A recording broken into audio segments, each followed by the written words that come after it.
otherwise you're in the wrong spot. So, I'm glad you like birds. Who sees birds in their backyard? Good morning.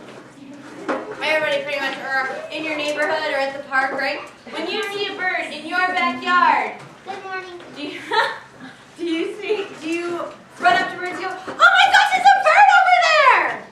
No. Is that how you watch birds? Yes. Yeah? How's that work out for you? I just want to get free. They fly away, right? You don't want to be too loud, make a whole bunch of sudden movements because it scares them. So our birds are really special, and our birds are going to come up really close to you. Some of them might even fly over your heads. It'll be really exciting, but we have to make sure we keep our voices low and our hands in our lap unless we have a question, right? Yeah. And I have one more thing to say before we start. I see that lots of you have snacks. Snacks are truly delicious. I love snacks. And our birds love snacks too. And so, but if they were to eat people's snacks, they'd get really sick. So I asked that everybody sort of like puts away your snackies. That'd be awesome. Or if you could hand them to a responsible adult, parental unit, legal guardian, whatever. Excellent. All right, it looks like our snacks are sort of away. So, this morning, I thought it'd be fun to talk about some of the things that we do that birds also do. So, I think we're going to bring out our first bird. His name is Cambo. He's a red-crested Turraco. Wow. Who has ever seen a bird like this before? No hands? You have? There's a bunch of different kinds of Turraco. They're from Africa, from the Congo, from the rainforest. How do you think you could look at him and tell that he was from the rainforest? What color is he? He's green, right? And he blends in with the canopy, the top of the rainforest. Pardon? With black? Yeah, like the shadows of the rainforest, right? Of the trees. And that's really important. And so he blends in really well.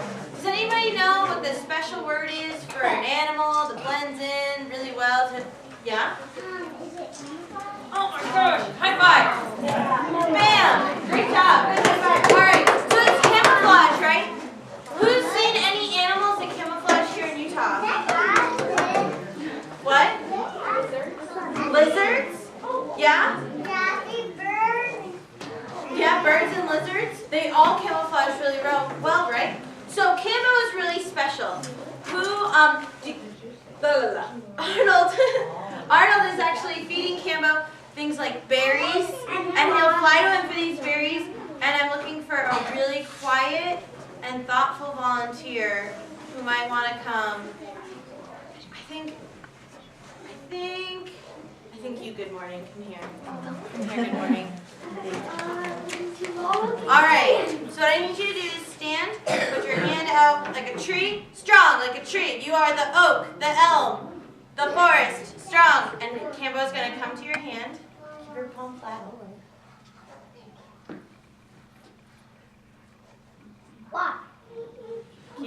Keep it perfectly still, like a tree branch. You are the rainforest. There he goes. Oh, ow. He has tiny little nails. There you go. Way to go. Good job. Excellent. Well, we're only going to do one with Cambo because maybe his nails need to be trimmed. So, Cambo's really special. Cambo's kind of tiny, right? And so maybe hiding with camouflage isn't the only thing he needs to do. Maybe another form of protection would be really good. Who's ever heard of a monarch butterfly? Monarch butterflies eat milkweed. They eat something that's toxic and poison so that they themselves taste really gross. And Cambo does something really similar. And he eats toxic berries and stores those toxins in his skin. What's a berry look like? A berry? It looks like a blueberry or a strawberry, but poisonous. And he can eat them, and he stores those toxins in his skin, and they make him really bad tasting to eat. In fact, Turraco means bad tasting bird. So when he flew, did anybody see what color he was showing us? Red. Red, right, on the tips of his wings. That red color tells animals to stop, wait, no, don't eat me, I taste really gnarly. So that's really important for Cambo because he can show it off and evade danger before it gets him, right? but he does my favorite thing. Who likes flowers? Who likes trees? Who likes planting flowers and trees? Cambo does something really special. When he eats a berry, he flies off through the jungle, and then he does something everybody does. He poops. And when he poops, there are seeds in his poop, and those seeds take all the minerals and vitamins that are in the leaf litter and in the poop and everything, and they grow into a big tree. He's a seed disperser. He helps make more rainforests. Who thinks when they go home, they could disperse some seeds, not through poop, but by planting seeds in their own backyard? Yeah? Who thinks they could go home and plant a flower for a bird? How about a tree? I definitely think I could plant a tree, right? Cambo is really cool. So, does anybody have any more questions about Cambo? What's your question? It's not a question. It is a bird at my house, and I did buy him yesterday. Yeah? He flew on my shoulder. That's exciting. It's a blackbird. Ooh. Blue eyes. A blackbird. A blackbird with blue eyes? We have plenty of blackbirds coming up, though, I promise. So I think we're going to say bye to Cambo. Bye, Cambo. So does anybody have any other questions about Cambo? Songbirds and moorbirds and Double high five for seeing birds in your backyard. Bam, bam! Awesome. So I think we're holding off on questions. I can answer all the questions at the end. You can come up to me, you can tell me all your bird stories, all your questions, and I can tell you a whole bunch of cool ways to help birds in your backyard. But right now, I can already hear our next friend is coming out. Come on up, Lily. It's a peacock? I think that's probably not a peacock. I think it's the opposite of a peacock, actually. Come on out. Her name is Millie. She's an American crow. Hi, Millie. Hi. So Millie is an American crow. Who's seen crows like Millie in their backyard? Or in your neighborhood, at the park, maybe at a parking lot, maybe on the side of the road. Whoa! Millie's impressed with how big a group we have today. Millie came to us from the University of Utah from a vocalization study. Ravens and crows are really smart. Maybe even smarter than me sometimes. But they're really clever. In fact, they can mimic things. She says, wow. She says, caw. Like if a person were to be making a crow noise. So she's definitely a funny bird, and she's really clever. We do something with all of our birds called enrichment, where you give one of these birds like a toy. Who likes to play with toys? Wow. Who's ever been given who's ever eaten a fruit roll-up? And then you have to unravel your fruit roll-up, and then sometimes there's a pizza shape, and you can put all the stickers and stuff like that, or put them on your tongue. That is actually enrichment for us, and we do something similar with her. We'll put her food on a pine cone, and she's got to figure out how to work it out. She loves to play and learn. Who's ever seen snow? I'm from Florida. I've never seen snow. So, all of you guys who's ever played in the snow? Who's ever sled? Who's ever been on a sled? Excellent. Well, there's actually video. You can go online. Come on in, friends. We're meeting Millie the Crow. Come on in. Hi. So, there's actually video of crows sliding down rooftops with on roof shingles and rolling down snowy car hoods and things like that. They love to play. And they're I don't know, I think I would say they're a little bit lazy. Because they like other things to do all the work for them. Who likes to eat nuts, like walnuts or cashews or peanuts? It can be hard to get into the nut, right? Well, crows like to take a nut and they'll drop it in the street. Hi, Millie. They'll drop it in the street. Wow! Wow! Yeah. So they'll drop this nut in the street, and a car will run over it and break the nut. Is it safe for things and people and animals to run out into the middle of a street? No, not at all. So sometimes crows will use the crosswalk. After the cars will go by, they wait for the light to change, and then they'll hop across, and then they'll pick up their nut, and then they'll leave. They got what they needed, right? That's so cool. Who they could, what is a great way we can help Millie? What do you think?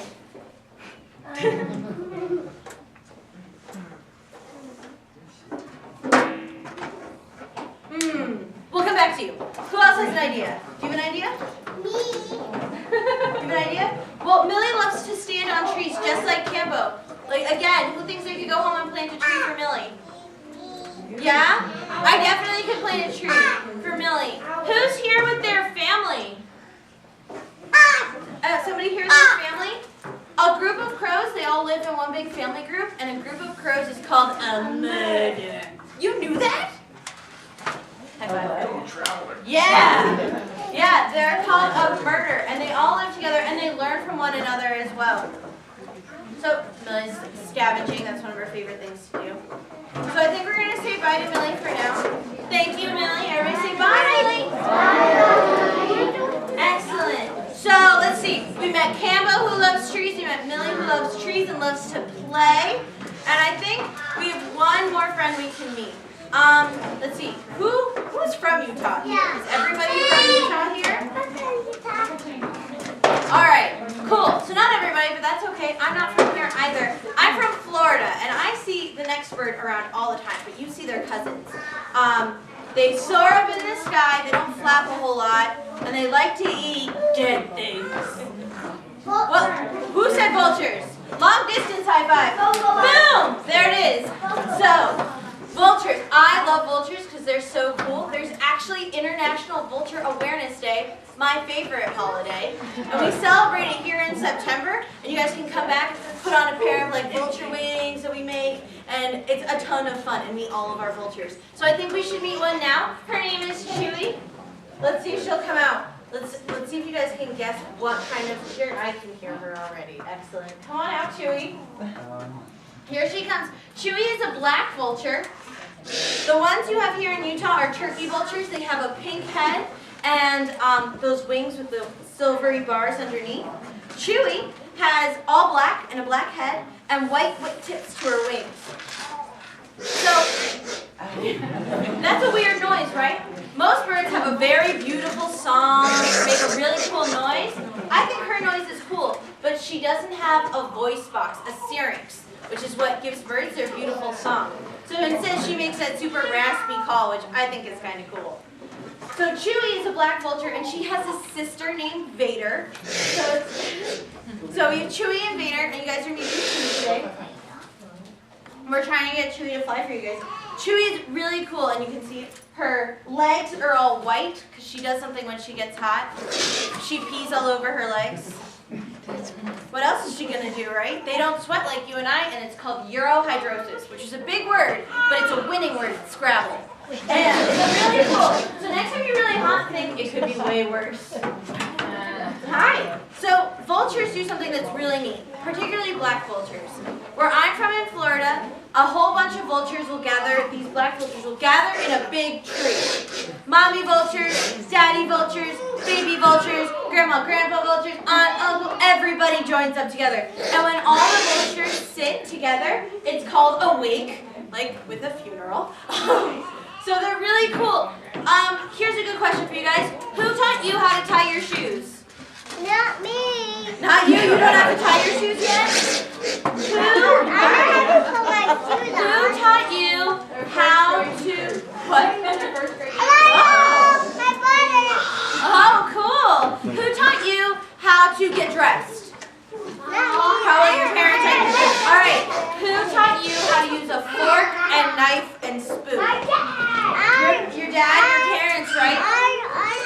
Well, vultures are really cool because baby vultures are born and they don't necessarily know how to eat from a carcass, from a dead thing. They don't know how to find one. They don't know anything about it. And so they all gather together before they go to a carcass, and they'll all fly off together, and the mommy and daddy and all the older vultures will teach the baby vultures how to eat from a carcass. And I have a really cool story. I have a friend that works with raptor rehab. It's places where raptors can go who are hurt and they can feel better. We can treat them and make them better and release them into the wild. And there were two black vultures, a lot like Chewy. They're related, they're siblings. And these vultures had never known their parents. They never went out into the wild. And one day, the rehab facility put a big deer carcass out, and a ton of black vultures all showed up.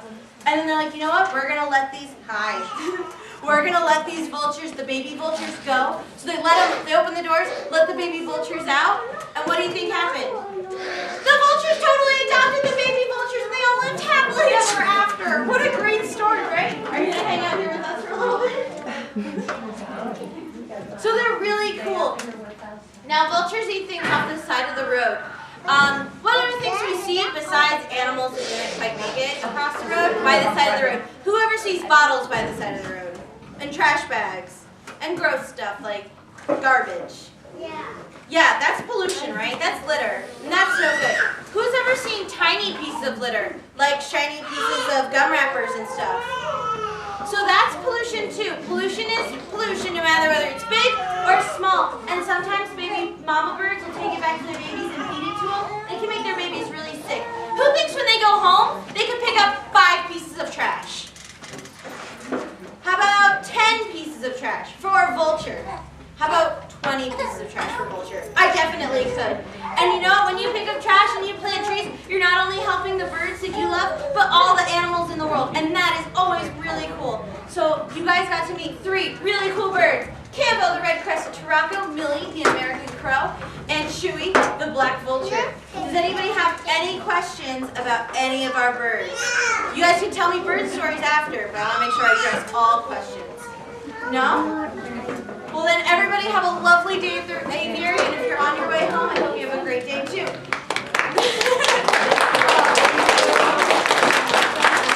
if you have cool bird stories to tell me, or a bird question about a bird you saw at home, or you're in the aviary, come on up and talk to me. So I would love to help you out with all your bird stuff.